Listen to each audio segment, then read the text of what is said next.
ছক্কার ঝড়ের সঙ্গেই বিস্ফোরক সেঞ্চুরির তুবড়ি। রেকর্ডের বন্যায় আফগানিস্তানকে ভাসিয়ে দিলেন রোহিত। ব্যাট হাতে ঝলসে উঠলেন রোহিত গুরনাথ শর্মা।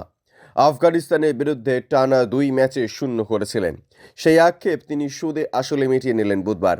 বেঙ্গালুরুর চিন্নাস্বামী স্টেডিয়ামে ছক্কার ফুলঝুরি শতরান হাঁকিয়ে সেঞ্চুরি করে উঠলেন রেকর্ডের সিংহাসনে।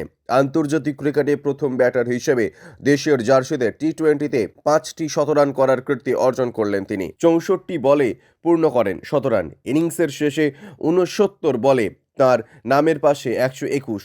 টি-20 আন্তর্জাতিকে এটাই তাঁর ব্যক্তিগত সর্বোচ্চ স্কোর।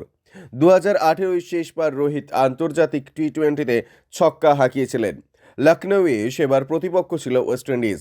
আফগানিস্তানের বিপক্ষে তৃতীয় টি-20তে 175.36 স্ট্রাইক রেটে রোহিত হাঁকিয়ে গেলেন 11 বাউন্ডারি, 6টি ছক্কা। অধিনায়ক হিসেবে টি-20তে সবথেকে বেশি ছক্কা মারার রেকর্ডও জুড়ে নিলেন নিজের নামের সঙ্গে। পেরিয়ে গেলেন ইংল্যান্ডের প্রাক্তন অধিনায়ক ইয়ন মর্গানকে। এদিনের 121 রানের মাধ্যমে ভারতীয়দের মধ্যে টি-20তে ব্যক্তিগত সর্বোচ্চ রানের নিরিখে রোহিত আপাতত চতুর্থ স্থানে। শুভমান গিল 126 বনাম নিউজিল্যান্ড 2023, ঋতুরাজ গাইকোয়াড় 123 বনাম অস্ট্রেলিয়া 2023 এবং বিরাট কোহলিদের 122 বনাম আফগানিস্তান 2022 ঠিক পরে। রিঙ্কু সিংয়ের 69-এর সঙ্গে 190 রানের জুটিতে রোহিত কার্যত ছিঁড়ে খেয়ে নিলেন আফগান বোলারদের। শেষ 5 ওভারে রিঙ্কু রোহিত তাণ্ডব চালিয়ে যোগ করেন 103 রান।